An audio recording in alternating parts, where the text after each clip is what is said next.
మురళీకృష్ణ నిమ్మకూరు అండి. మా గ్రామం నిమ్మకూరు. నా పేరు మురళీకృష్ణ.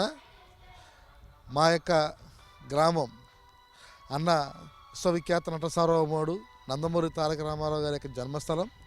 ఈ గ్రామంలో మేము పుట్టడం అనేది మా పూర్వజన్మ సుకృతంగా ఫీల్ అవుతూ ఉంటాం. ఎందుకంటే భారతదేశంలోనే ఒక చరిత్ర గల గ్రామం ఇది, ఒక చరిత్రకారుడు పుట్టిన గ్రామం ఇది. అలాగే ఈ గ్రామంలో నేనైతే ఆయన్ని చాలా చిన్న వయసులో మా తాతగారు హెలికాప్టర్లో ఎన్టీ రామారావు గారు వస్తుంటే తీసుకెళ్ళి అక్కడ చూపించారు మాకు. అదే ప్లేస్లో ఇవాళ ఒక పుణ్యక్షేత్రం వెంకటేశ్వర టెంపుల్ అక్కడ కట్టడం జరిగింది. అది నాకు బాగా గుర్తున్న సన్నివేశం ఆ రోజుల్లో. అలాగే మేము చదివే రోజుల్లో బారు నుంచోబెట్టి నిన్న బాలయ్య బాబు వస్తే పిల్లలు అలా నుంచి పూలు చల్లారో అలా మా చిన్నప్పుడు స్కూల్లో అలా బారు నుంచోబెట్టి పూలు చల్లించారు. ఈ రెండు సన్నివేశాల్లో ఆయన మేము చూడటం జరిగింది అతి దగ్గరగా. ఆ రెండు మాత్రం మర్చిపోలేని సంఘటనలు మా జీవితంలో అవి. ఇక అలాగే ఇక్కడ వాళ్ళ కుటుంబ పరంగా మేము చూసుకుంటే కళ్యాణరామ్ గారు వాళ్ళ హరికృష్ణ గారు వాళ్ళ మిస్సెస్ మా మదర్ క్లాస్మేట్స్ ఇద్దరు కలిసి చదువుకున్నారు. మా అమ్మగారు చెప్తూ ఉండేవాళ్ళు హరికృష్ణ గారు వాళ్ళ మిస్సెస్ వీళ్ళంతా కలిసి ఎలా ఉండేవాళ్ళు ఏంటని చెప్పేసి. అలాగే శివాలయం టెంపుల్కి వచ్చినప్పుడు ఖచ్చితంగా హరికృష్ణ గారు మిస్సెస్ వచ్చి వెళ్తూ ఉండేవాళ్ళు. అలా ఆవిడతో చూసేవాళ్ళం. ఈ కళ్యాణరామ్ గారు వీళ్ళంతా కూడా మా ఏజ్ గ్రూప్కి వస్తారు. అదొకటి ఆ కుటుంబంతో మాకు బాగా నిజంగా నందమూరి ఎన్టీ రామారావు కుటుంబం అంటే ఇక్కడ అందరికీ కూడా అభిమానం.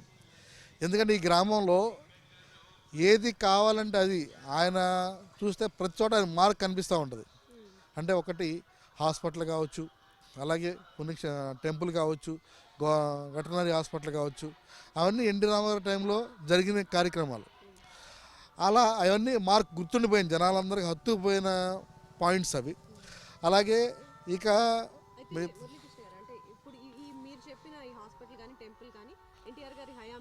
అవునండి.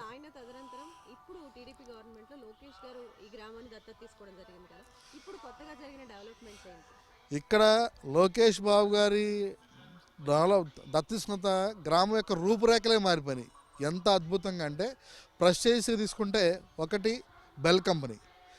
ఇది దాదాపుగా 15 సంవత్సరాల నుంచి పెండింగ్ ఉన్న ప్రాజెక్ట్. అది 50 ఎకర్స్లో హైవే ఫేసింగ్లో కేవలం లోకేష్ బాబు గారు చంద్రబాబు గారు చొరవ వల్లే ఆ ప్రాజెక్ట్ అక్కడ వచ్చిందండి.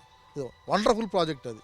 అంటే దానివల్ల ఎంప్లాయ్మెంట్ క్రియేట్ అయ్యే అవకాశం ఉంది, పాపులేషన్ పెరిగే అవకాశం ఉంది. అలాగే ఇప్పుడున్న చెరువు, ఈ చెరువుకు సంబంధించి దాంట్లో ఎన్టీఆర్ స్టాట్యూ పెట్టాలని చెప్పేసి లోకేష్ బాబు గారు బాలయ్య బాబు గారు పర్టికులర్గా ఇంట్రెస్ట్ తీసుకుని, అంటే హైదరాబాద్లో హుసేన్ అది ఉంది కదా ట్యాంక్ బండ్ ఎలా ఉందో అలా మధ్యలో స్టాట్యూ పెట్టి, అది కూడా స్టాట్యూ ఏంటంటే శ్రీకృష్ణుని వేషంలో శంఖం ఊత్తు ఉన్న స్టాట్యూని ఫైనల్ చేశారండి. అది కూడా త్వరలో కంప్లీట్ అవుతుంది. అంటే Vijayawada Machilipatnam highway land mark కాబోతుంది ఇది. అది కూడా చాలా అద్భుతమైంది. ఇంకొకటి 30 బెడ్ హాస్పిటల్. అంతకుముందు ఎన్టీ రామారావు గారు దాన్ని పిహెచ్సి ప్రైమరీ హెల్త్ సెంటర్గా దాన్ని పెట్టారు. దాన్ని ఇప్పుడు లోకేష్ బాబు వచ్చిన తర్వాత 30 బెడ్ హాస్పిటల్గా అప్గ్రేడ్ చేశారు. అది ఆల్రెడీ కన్స్ట్రక్షన్ నడుస్తుంది. అది కూడా గ్రామానికి చాలా ఉపయోగపడే, అంటే చుట్టుపక్కల సుమారుగా ఒక 17 గ్రామాలను అది కనెక్టివిటీ చేసుకునే హాస్పిటల్ అది. అందుకోసం అది కూడా రీసెంట్గా లోకేష్ బాబు వచ్చిన తర్వాత ఫైనల్ అయింది.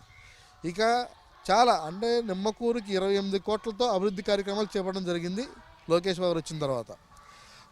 అలాగే టెంపుల్, అది అన్నగారు ఎన్టీ రామారావు కట్టిన టెంపుల్ అయితే దానికి ఇప్పుడు టీటీడీకి అడాప్ట్ చేసేసి దాదాపుగా 1,25,00,000తో టీటీడీ కళ్యాణ మండపం కన్స్ట్రక్ట్ చేయబోతున్నారు. టెండర్లో ఉంది ఆ ఫైలు.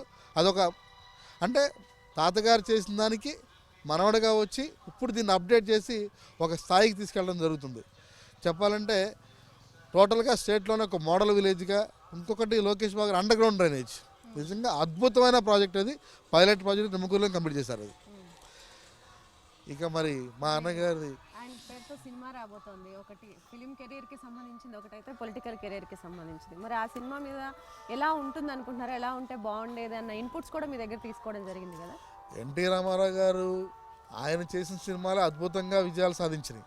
అలాగే రాజకీయం కూడా మంచి అద్భుతం సాధించిన వ్యక్తి ఆయన, అంత గొప్ప వ్యక్తి. అలాంటి సినిమాని మాకు బాలయ్య బాబు గారు చేయడం అనేది ముందు చాలా హ్యాపీగా ఉంది. అలా అంటే అన్న ఎన్టీ రామారావు గారు ఆ రోజు అందరూ చూడలేకపోయారు. ఈరోజు ఆయన రూపంలో అసలు ఎన్టీ రామారావు గారు మళ్ళీ నమ్మకూరు వస్తున్నారా అనే ఫీలింగ్ నాకు కలిగింది మా అందరికీ.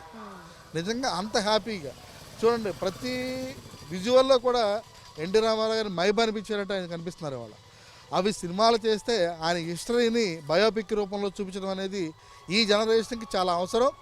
దాన్ని చూసి చాలా నేర్చుకునే పరిస్థితిలో వాళ్ళ పబ్లిక్ కూడా ఈ జనరేషన్ చాలా ఇంపార్టెంట్ మోడల్ రోల్ అయిన. మరి అలాగే ఆ ప్లేస్లో విద్యాబాలన్ గారు, ఆ రోజు నేను కూడా చూడలేదు, అన్న ఎన్టీ రామారావు గారి సతీమణిని, ఆ మహాతల్లిని ఈరోజు ఈ విద్యాబాలన్ గారి రూపంలో ఇప్పుడు ఆవిడని చూడగలుగుతున్నాం మేము. నిజంగా పర్ఫెక్ట్ ఫిట్ అని చెప్పాలి ఆవిడ ఆ పాత్రకి, అంత బాగా ఆవిడ సెట్ అయ్యారు.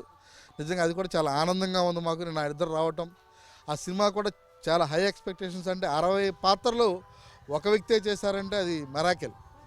అది కూడా ప్రతి పాత్రని పర్ఫెక్ట్గా విజువల్లో మేము నిన్న ఫ్లెక్సీలో కూడా చూసాం. దాదాపుగా 60 స్నాప్స్ కూడా మేము ఫ్లెక్సీల రూపంలో నేర్చడం జరిగింది. అంటే అంత బాగా హ్యాపీగా ఎదురు చూస్తున్నాం ఎప్పుడు సినిమా రిలీజ్ అవుద్దాం రేపటికి. అలాగే ప్రతి పొలిటికల్ అవ్వచ్చు, ఆ సినిమా కెరీర్ అవ్వచ్చు, రాణించింది ఆయన నెంబర్ 1 కాబట్టి ఈ సినిమా కూడా గ్యారంటీగా రికార్డ్స్ క్రియేట్ చేస్తుంది, దాంట్లో డౌటే లేదు.